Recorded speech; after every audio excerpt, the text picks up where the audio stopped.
Halo everyone, perkenalkan nama saya Elsa Putriani Guru Girsang dengan NIM 3252-121030 dari kelas Sejarah A 2025. Sebelumnya, saya berterima kasih kepada Ibu Najwa MPD yang sudah memberikan tugas ini kepada saya sehingga saya lebih memahami lagi mengenai sejarah kawasan di Asia Selatan.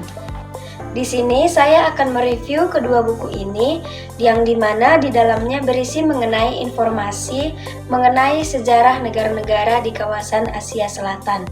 Yang menjadi buku utama saya adalah buku yang berjudul Dinamika Sejarah Asia Selatan yang ditulis oleh Dr. Andus Suwarno MSI. Pada buku ini secara garis besar dibagi menjadi 16 bab. Pada bab pertama buku ini, kita akan mempelajari mengenai geografi kawasan di Asia Selatan. Nah, jika menurut para kalangan akademis dari Eropa, yang dimaksud dengan kawasan Asia Selatan itu tertuju kepada 7 negara, yaitu India, Pakistan, Bangladesh, Nepal, Bhutan, Sri Lanka, dan Maladewa. Sedangkan menurut kurikulum pendidikan sejarah di Indonesia, yang dimaksud dengan kawasan Asia Selatan adalah tertuju kepada 3 negara, yaitu India, Pakistan, dan Bangladesh, serta ditambah dengan 1 negara kawasan tunggal, yaitu negara Sri Lanka. Selanjutnya, membahas tentang pembagian wilayah di kawasan India, yang dibagi menjadi 4, yaitu yang pertama wilayah pegunungan. Yang dimaksud dengan pegunungan dalam hal ini adalah pegunungan Himalaya yang puncaknya adalah Gunung Everest sebagai gunung tertinggi di dunia. Yang kedua ada India Utara yang meliputi lembah Sungai Indus, Sungai Gangga, dan Sungai Brahmaputra. Yang ketiga ada dataran tinggi Deccan, dan yang keempat adalah wilayah sempit antara Ghat Barat dan Ghat Timur. Pada bab kedua, kita akan membahas mengenai pembagian mandala budaya di India. Apa sih yang dimaksud dengan mandala budaya? Jadi, mandala budaya adalah kawasan yang memiliki ciri khas tertentu sebagai pengaruh dari keadaan alam geografisnya. Nah, pada hal ini, negara India dibagi menjadi 4 mandala budaya. Yang pertama, mandala budaya lembah Sungai Indus, yang dimana di sini tempat bermukimnya orang-orang yang kuat, yaitu suku Sikh. Yang kedua adalah mandala lembah Sungai Gangga pada masa kerajaan-kerajaan Hindu. Ini menjadi pusat peradaban Hindu. Dan yang ketiga ada mandala budaya Deccan. Di sini tinggal orang yang berwatak keras dan suka berperang. Dan yang keempat ada mandala Tamil. Di sini dikenal dengan orang-orang yang cinta damai. Selanjutnya dijelaskan mengenai bangsa India yang berbahasa Arya, yang dimana disepakati bahwa sebelum mereka masuk ke India, mereka sudah lama menetap di Iran. Hal ini dibuktikan dengan adanya kesamaan mereka dalam bidang religi. Pada bab ketiga, kita akan membahas kebudayaan India purba atau masa kuno di India. Jadi, dalam hal ini dibagi menjadi 3 periode, yaitu pertama, orang-orang Paleolitik atau batu tua. Pada masa itu, mereka masih menggunakan alat-alat dari batu yang kasar untuk berburu maupun memukul sesuatu. Yang kedua, ada orang-orang Neolitik atau batu baru. Dalam hal ini, mereka masih menggunakan batu sebagai alat sehari-hari, tetapi sudah mampu menghaluskan. Jadi, mereka masih menggunakan batu, tetapi tidak sekasar pada masa orang-orang Paleolitik. Yang ketiga itu ada zaman logam. Di sini mereka sudah mengenal besi, tembaga, dan lain-lain untuk membuat alat dan senjata yang mereka gunakan untuk berburu. Pada bab keempat, kita akan membahas tentang kebudayaan Arya pada masa Weda. Periode Weda pada masa Arya dibagi menjadi 3 periode. Yang pertama ada Weda Purba. Di sini sistem kepercayaan mereka masih percaya kepada alam lain. Yang kedua ada zaman Brahmana, di mana kekuasaan Brahmana atau pendeta semakin besar dan semakin terlihat dalam kehidupan sehari-hari. Dan yang ketiga ada zaman Upanishad. Selanjutnya dijelaskan mengenai periode agama Buddha. Dari sinilah muncul sistem filsafat yang dikenal dengan Samkhya. Dari Samkhya inilah muncul 2 agama yang mereformasi agama Hindu, yaitu agama Jainisme dan agama Buddha.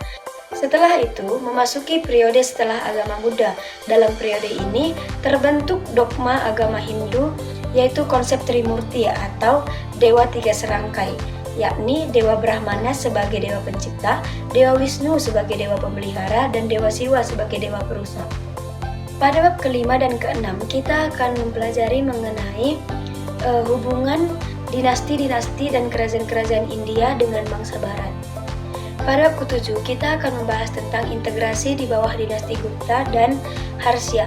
Dalam dinasti Gupta tidak begitu jelas dijelaskan dalam buku ini, tetapi raja yang terkenal dalam dinasti ini adalah Raja Samudragupta, yang dimana ia dikenal dengan raja yang menganut agama Hindu Ortodoks tetapi sangat memiliki jiwa toleransi yang kuat. Nah, pada dinasti Harsya ini dipimpin oleh Raja Harsya Vardhana. Dia adalah seorang yang beragama Buddha. Pada masa pemerintahannya, ia dikenal dengan raja yang bersikap adil dan cakap dalam pemerintahannya. Pada bab ke-8, kita akan membahas mengenai kerajaan-kerajaan di India Selatan. Dalam buku ini dijelaskan ada 3 kerajaan. Yang pertama, ada kerajaan dinasti Pallava, yang kedua, kerajaan Chanukya, dan yang ketiga ada kerajaan Chola. Nah, yang menarik bagi saya adalah mengenai kerajaan Chola. Mengapa saya katakan demikian? Karena kerajaan Chola memiliki wilayah taklukan yang sangat luas. Bahkan mereka pernah mengirimkan pasukan untuk menyerang Sriwijaya. Tetapi fun fact-nya, peperangan ini berakhir dengan persahabatan, yang dimana kedua kerajaan ini bersahabat dalam bidang perdagangan. Pada bab ke-9, kita akan membahas mengenai proses islamisasi anak benua India, yang dimana menurut yang saya baca dan saya dapat simpulkan dari buku ini bahwa ada 3 proses islamisasi yang ada di kawasan India. Yang pertama dengan cara peperangan, yang kedua dengan cara dakwah atau pengajaran, dan yang ketiga dengan cara perdagangan. Tetapi menurut sebagian kalangan orang-orang India, yang paling dominan dalam proses islamisasi ini adalah dengan cara peperangan yang meninggalkan rasa trauma di dalam diri mereka. Pada bab 10, kita akan membahas tentang Sultan-Sultan Delhi.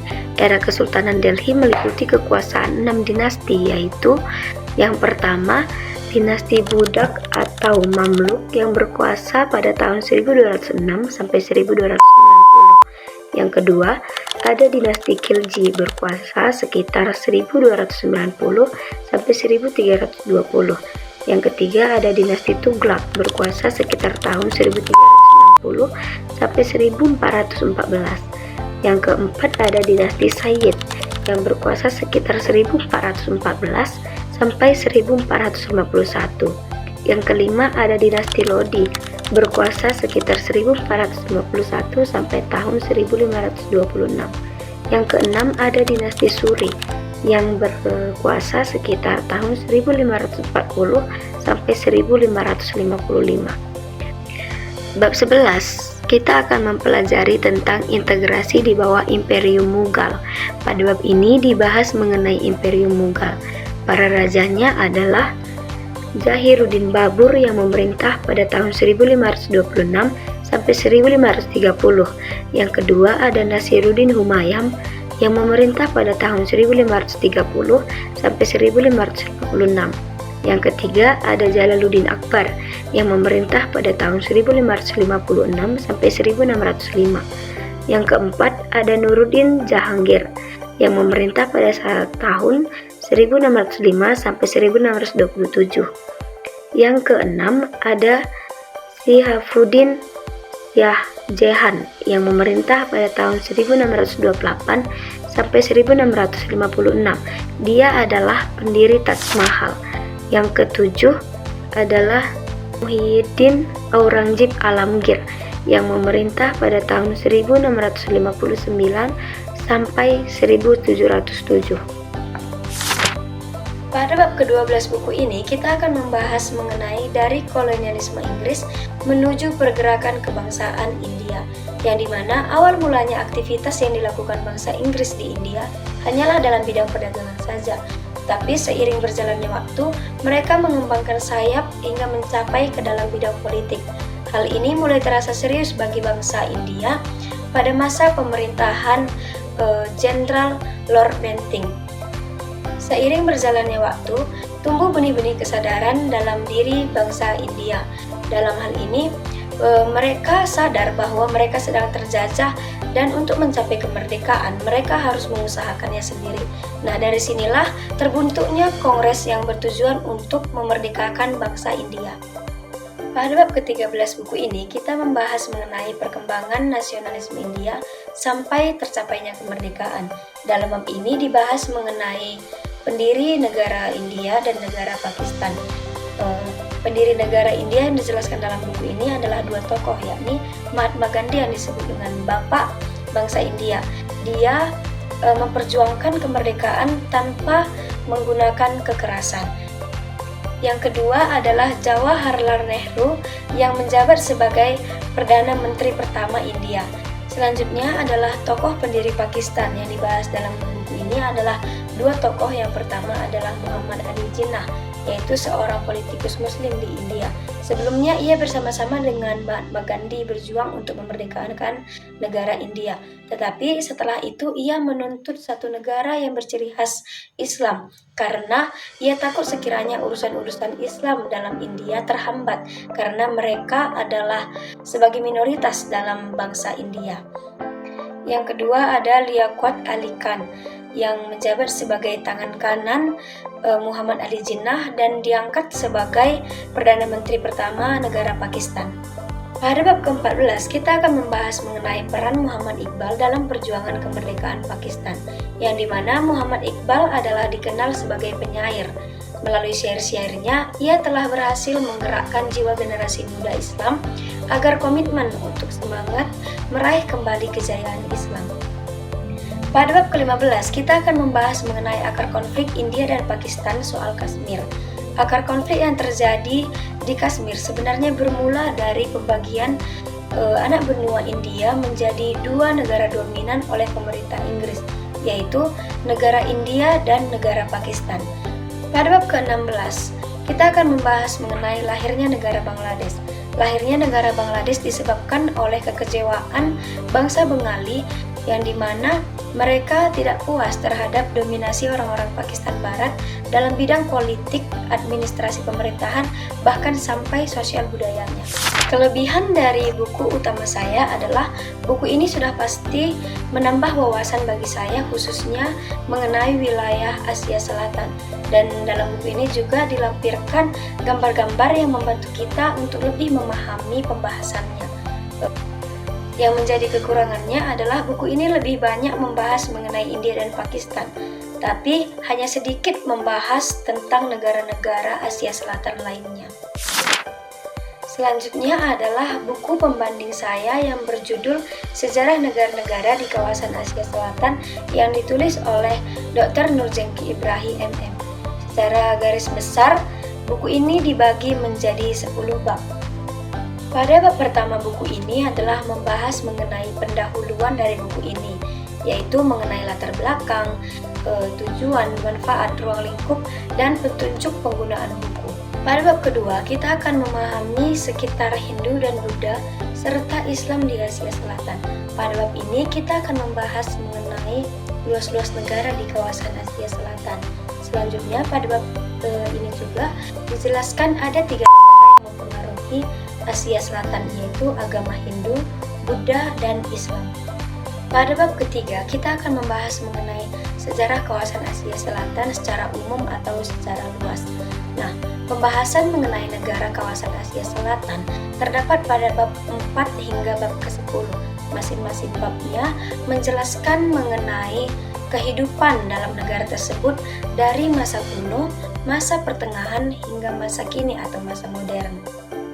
Kelebihan dari buku pembanding saya sama halnya seperti buku utama saya sudah pasti menambah wawasan bagi kita mengenai sejarah kawasan Asia Selatan. Nah, di buku ini dibahas mengenai agama-agama yang berkembang di kawasan Asia Selatan, tetapi tidak selengkap buku utama saya. Buku ini dengan rinci membahas seluruh negara di kawasan Asia Selatan. Tetapi kekurangan dari buku ini, beberapa gambar dalam buku ini terlihat kabur dan pembahasan mengenai agama-agama kurang lengkap. Yang dapat saya tarik sebagai kesimpulan setelah saya membaca kedua buku ini adalah pada akhirnya buku ini saling melengkapi untuk membahas mengenai kawasan-kawasan di Asia Selatan. Asia Selatan sangat penting untuk dikaji karena kerajaan-kerajaan yang berkembang pada tanah India sangat memberikan pengaruh yang besar bagi kehidupan kita sehari-hari. Jadi bagi kamu yang ingin mempelajari tentang kawasan Asia Selatan, saya merekomendasikan kedua buku ini untuk kamu baca dan untuk kamu pahami sebagai penambah wawasan bagi diri kamu. Sekian dari saya, terima kasih.